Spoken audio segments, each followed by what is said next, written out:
Boa tarde para você que está assistindo essa aula ao vivo agora pelo EducaPE, seja no YouTube, seja nos canais de televisão, ou bom dia ou boa noite se você está assistindo a essa gravação, essa aula gravada tanto no canal quanto uma reprise também nos nossos canais. Eu sou o professor Aquiles Cavalcante e junto com o seu professor na sua escola, com os professores Francisco Coutinho e Bruno Lardião aqui no EducaPE, estou aqui para colaborar, para contribuir com o teu aprendizado.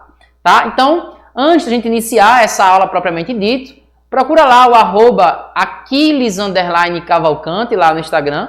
Se você tiver alguma dúvida, quiser esse material, não importa se você é estudante, se você é professor do estado de Pernambuco, é só nos procurar que a gente está aí para somar forças rumo ao aprendizado dos nossos estudantes. Tranquilo? Então, sem mais delongas, vamos iniciar a nossa aula. A nossa aula de hoje é sobre energia de ativação. Algo fundamental para definir se uma reação química acontece ou não acontece e se ela acontece se ela acontece de forma rápida, de forma lenta, ou como eu posso modificar. Então, a energia de ativação ela tem toda essa importância, essa relevância, tá certo? Então, vamos lá. Primeiro, a gente precisa entender qual é o conceito de uma reação química. Como é que eu defino que algo sofreu uma reação química?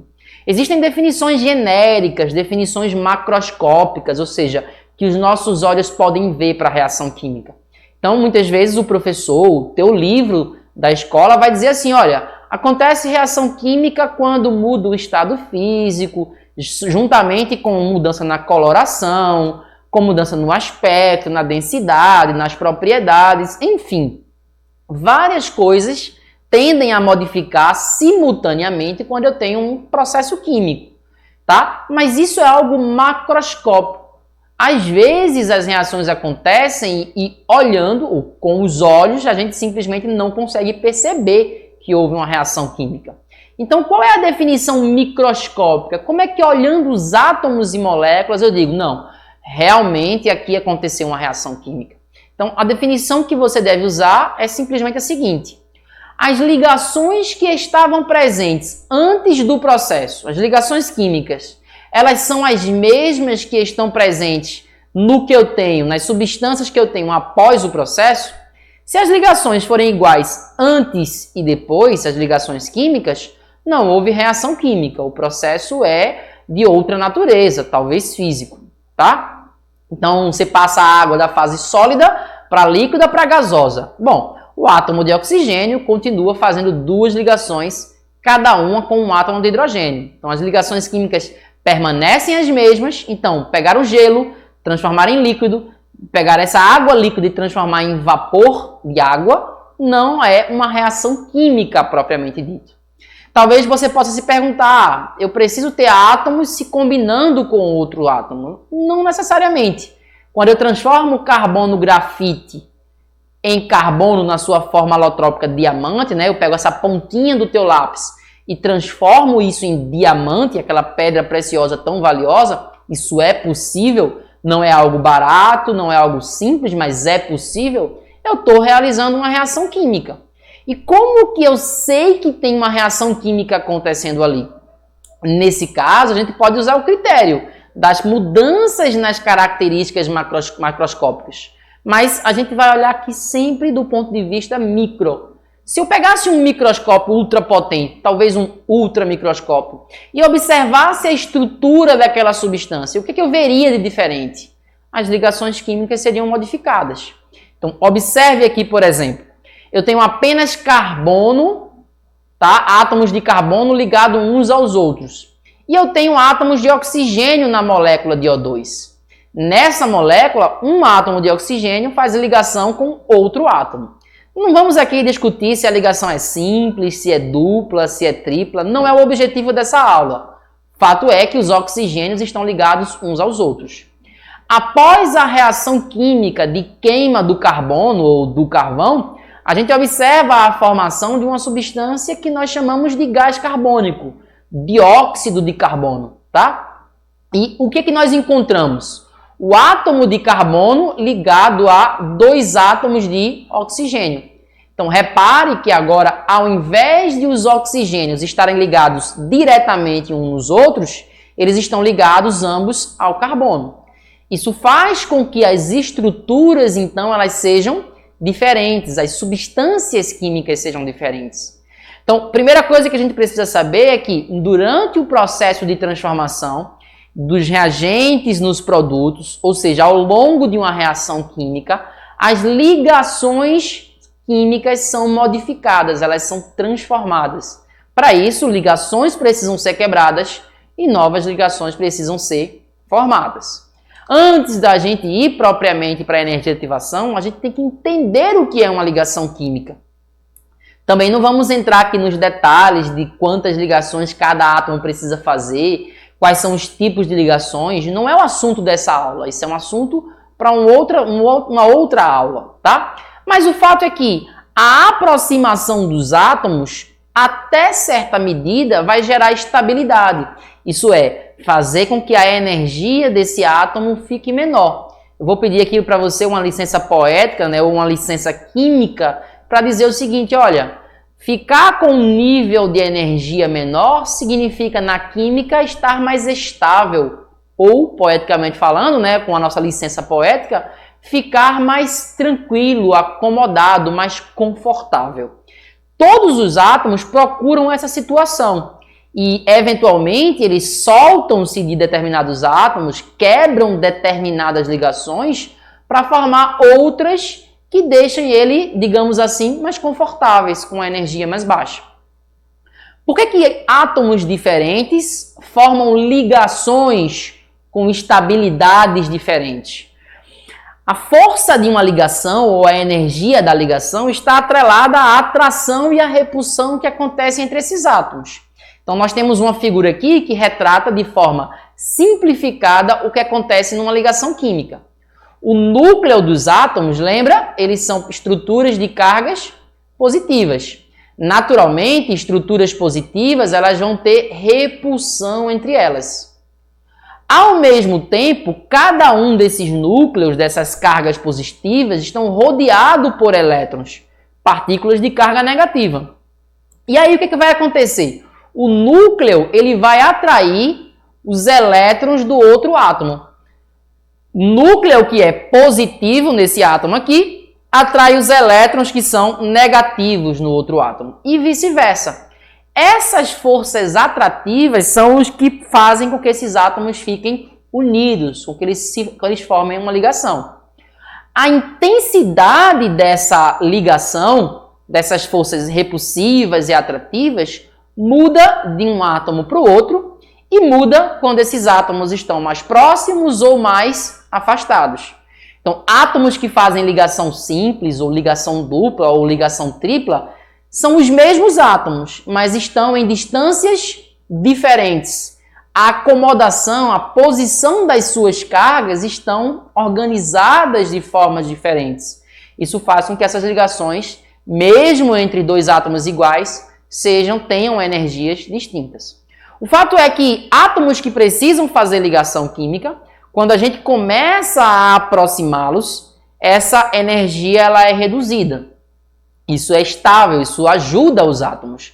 Mas se eles ficarem próximos demais, ao invés de ajudá-los, a gente começa a atrapalhar, porque há uma repulsão excessiva. Essas forças repulsivas acabam ficando muito fortes em razão desses átomos estarem muito próximos.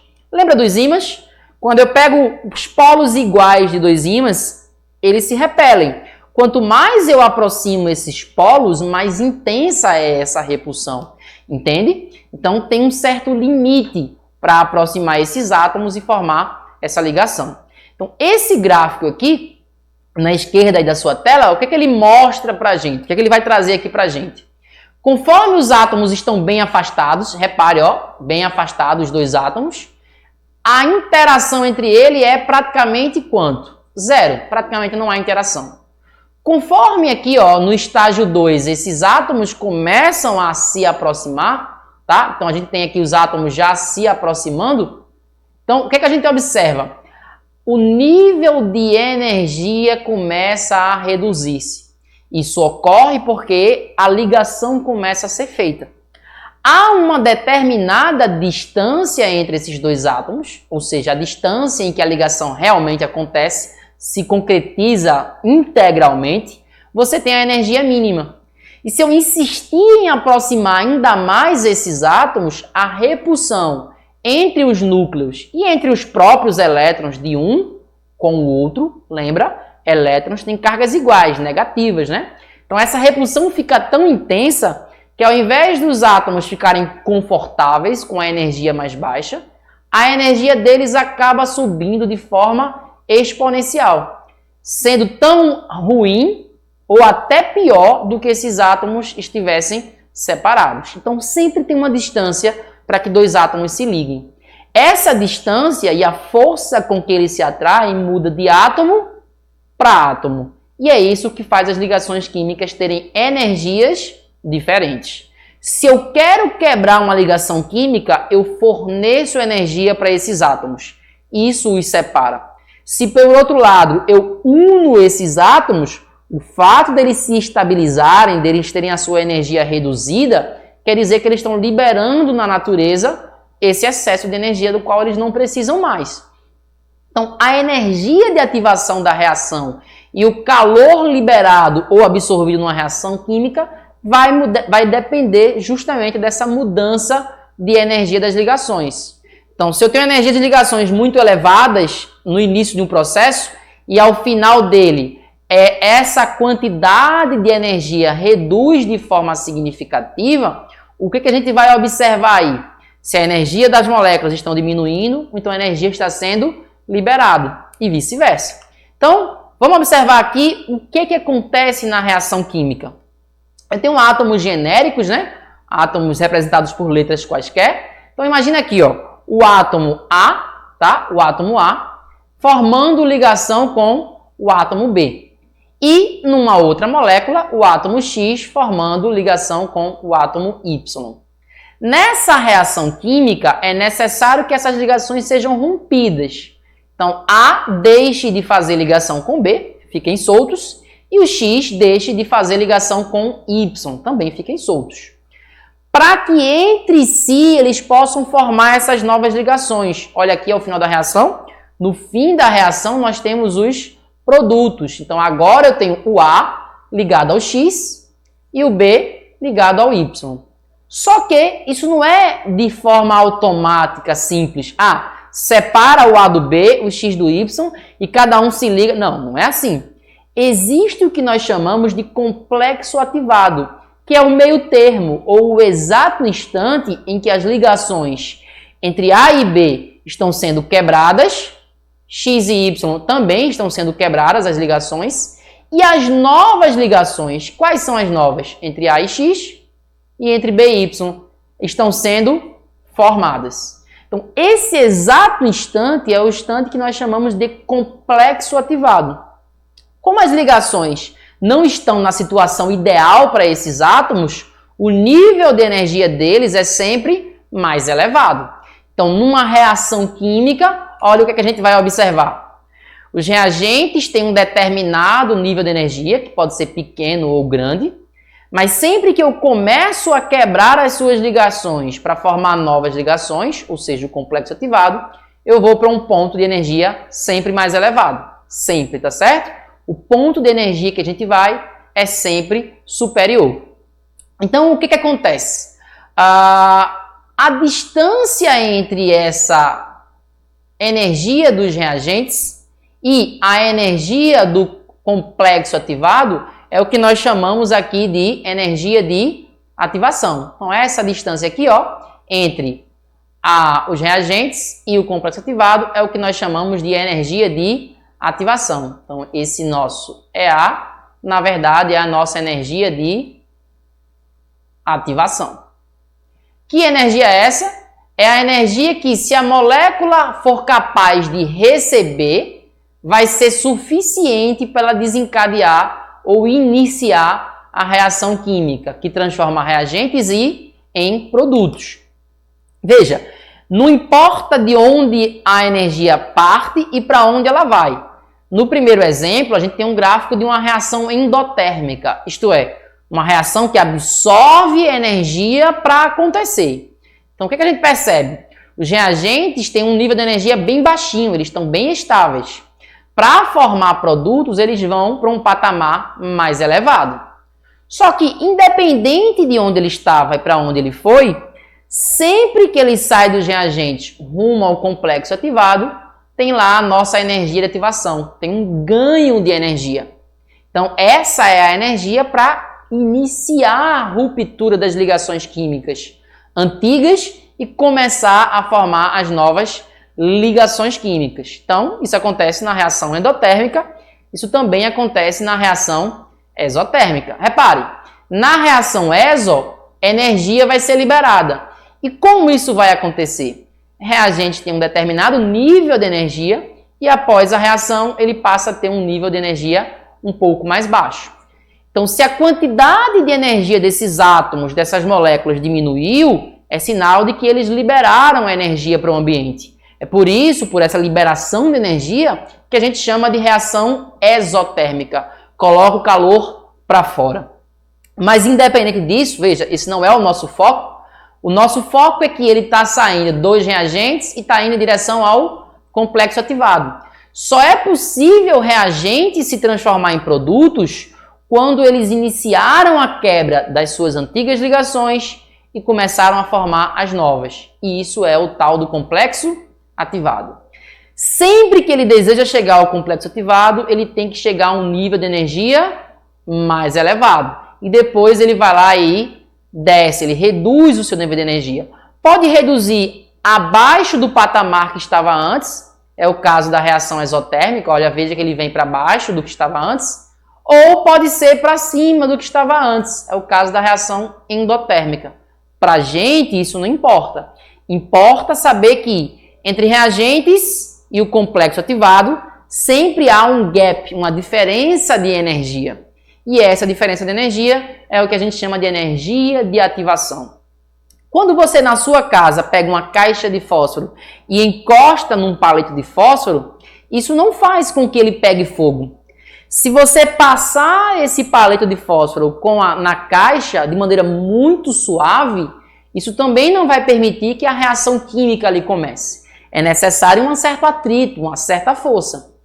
Esse atrito entre o palito e a caixa de fósforo é o que vai gerar energia suficiente para iniciar a reação. Essa energia para iniciar, para desencadear a reação, é o que nós chamamos de reação, ou melhor, de energia de ativação. Captou aí? Então, toda reação vai precisar dessa energia. Ah, Aquiles, eu sei de algo que sozinho pega fogo. Então, a energia de ativação ali é zero? Não. Tem uma energia de ativação, só que ela é tão pequena que não é nem necessário algo externo para fornecer essa energia. O simples contato, a colisão das moléculas que vão reagir, já pode ser o suficiente para fornecer essa energia. Já existem outros processos que, para iniciá-lo, é necessário uma quantidade de energia muito elevada. Então, por exemplo, muita gente tem dificuldade em acender uma churrasqueira, porque fazer o carvão começar a pegar fogo, utilizando um palito de fósforo, por exemplo, uma vela que seja, é muito difícil. Então, é necessário fazer alguém queimar e esse alguém produzir calor suficiente para iniciar a queima do carvão. O que é que a gente mais costuma usar? O álcool em gel, a gente costuma usar o óleo de cozinha, a gente costuma usar algum artifício que forneça essa energia de ativação para desencadear a queima do carvão. Então, tem reações em que a energia de ativação é bem pequenininha. Tem reações em que a energia de ativação é muito grande. Como você já deve imaginar, se a energia de ativação é pequena, é fácil de transpor essa barreira, esse complexo ativado. E aí as reações delas tendem a ser mais rápidas. Reações em que a energia de ativação é muito grande, esse processo tende a ser mais lento. Então, consequentemente, a reação acaba sendo mais demorada. Tranquilo? Então, observe esse gráfico aí. Esse gráfico é um gráfico 2 em 1. Se você observar a linha preta, é a reação normal e a linha vermelha, tracejada, é a reação com catalisador. O que é um catalisador? Ele é um facilitador da reação.